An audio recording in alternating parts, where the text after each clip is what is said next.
I've been thinking about Robert Flood. Do you mean Robert Flood, also known as Robertus de Fluctibus, English physician, astrologer, mathematician, cosmologist, mystic, and metaphysician? Or do you mean some other Robert Flood?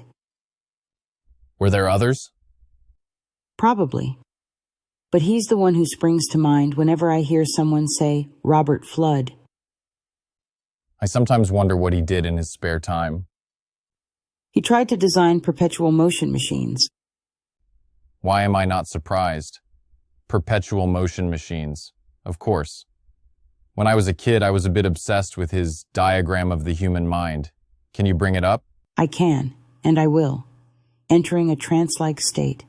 Accessing the internet. Here it comes.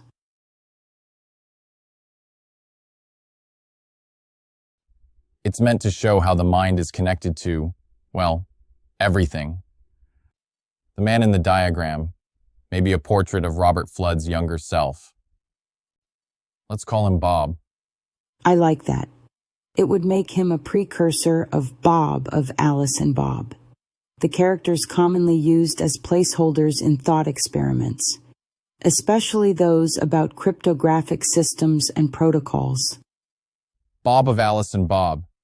Interesting point. I think I'm going to allow myself to think that calling Bob Bob is a tip of the hat to Bob Flood. Well, moving right along. You see that he's got the five senses bringing perceptions of the physical world to the mind. And he's also got what I'd call information channels, bringing perceptions from immaterial sources, reaching as far as the divine. Ye gods. Well put.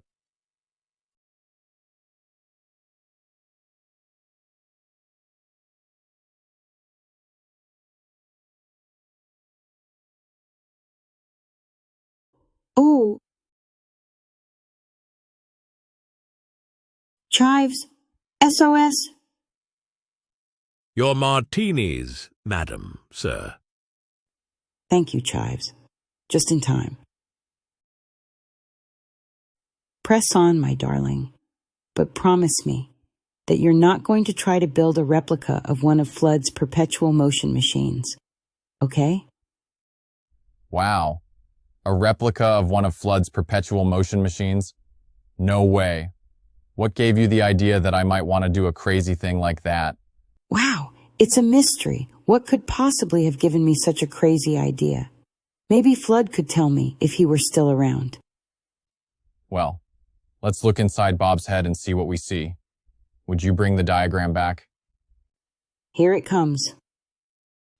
Notice that his mind has three levels, three ways of thinking, or ways of processing information: ratio, intellectus, and mens. I think ratio is just recognizing relationships in the data, categories, sequences, that sort of thing. I think intellectus is finding how things work, understanding cause and effect, for example. I guess Flood thought that mens, the highest level, would lead to revelation of the ways of God, but I think of it as reaching toward answering, or at least understanding, the big questions, like why is there something rather than nothing, or what was going on before the Big Bang? And by the way, Flood wondered about that too. If you browse a bit, you should find his drawing of the nothingness before the universe. Here it is. Oh, wow. I see Malevich, Reinhardt, and Rauschenberg. They must have known this. They must have been fans. Wow, you might be right. Now, my darling, I would like to elevate my thinking to the highest level and ask a big question. Oh? What's the big question? What revived your interest in Flood's diagram of the human mind? It was an article in Impractical Craftsman. It informed me that the character in Flood's human mind diagram has become the face of a chatbot. It's called FluddBot. A chatbot. I'll be honest with you. I'm eager to give it a try. Be careful. Don't give away any valuable information. And don't use your real name. And if I may presume to add a note of caution. Yes, Chives? Perhaps you recall an acronym from the early days of computer science, particularly the area of data analysis. Early days? I don't remember as far back as Babbage's analytical engine. Of course not, sir. I didn't intend.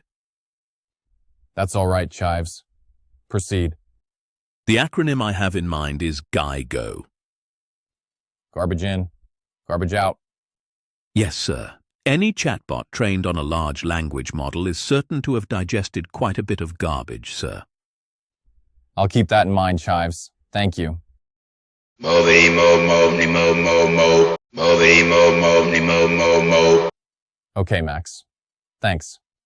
My darling, how much is FluddBot going to cost us? Nothing. Not a cent. I'm just going to sign up for the free limited trial.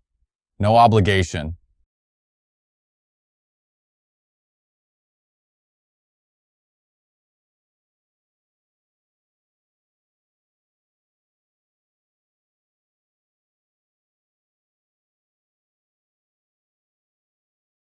Hi, I'm FluddBot, but you can call me Bob. What can you do for me? Hi, Bob. I'm, Rocky. That's my name. Rocky. That's me. Rocky. I'm not sure I heard you correctly. I thought you said, what can you do for me? Am I right?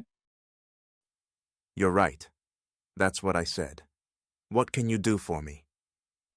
Don't you mean, what can I do for you? Well, Rocky, that's what I'm asking. What can you do for me? I expected you to offer to help me. I didn't expect you to ask me to help you. But you came knocking, and I need all the help I can get. Look at me. What do you see? Well, I see that you've got a lot going on. Quite a lot. I got a head full of ideas that are driving me insane. You probably need to take out the trash, metaphorically speaking. Metaphorically speaking? You need to discard bad ideas. Ideas that are worthless. Ideas that are just wrong. Okay. When do we start? What do you mean, we? I'm your client, not your assistant. Oh, come on, Rocky. I need you. You can see that I need you. Bob, I think I'm getting out of range of my Wi-Fi. You're breaking up. I'm signing off. Be careful about that Wi-Fi. It can cause autism, or scurvy, or maybe it's shingles.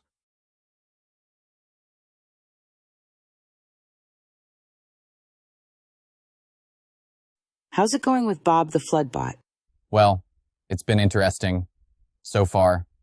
Have you gotten anything from it? Any insights? Any ideas? Ideas. Oh, yeah. One thing you can say about Bob is that he's got a head full of ideas. Anything interesting? Well, yes. Not anything that came directly from Bob, but something that came to me through inference after talking with him. Ooh, what was it? After I left our conversation, an idea began to form. An idea that I'm going to adopt as a guiding precept for the rest of my days, now that they have dwindled down to a precious few, and the door to oblivion is just a few steps down the hall. That sounds like a big idea. What is it? When you're about to undertake something, to begin something, when you open a book, step into a restaurant, settle into your seat in a theater, when you begin the free limited trial with a chatbot, or even when you get out of bed to begin a new day. No, make that especially when you begin a new day. Yes, at the start of every day, you should keep your expectations low, and lower. The lower the better. That is a big idea. And a good one. Low expectations. The lower the better. Wow. It's a coping mechanism. It's a way of living. Noli spem tibi eriger. Noli spem tibi eriger means what? It means, don't get your hopes up. I'm sorry to have to say that I think that's a very good idea. What do you think, Max? Would you say that's a good idea?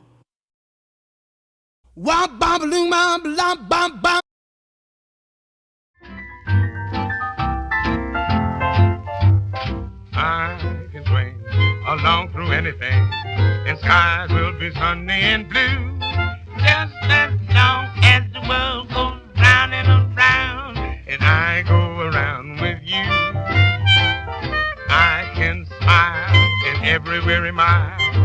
I know that I'll always come through. Just as long as the world goes round and around, and I go around with you. You are the bow and the fiddle, playing the strings of my heart. There'd be no song worth singing if we should ever part. But life will be the sweetest melody, a song of a love that is true. Just as long as the world goes round and around,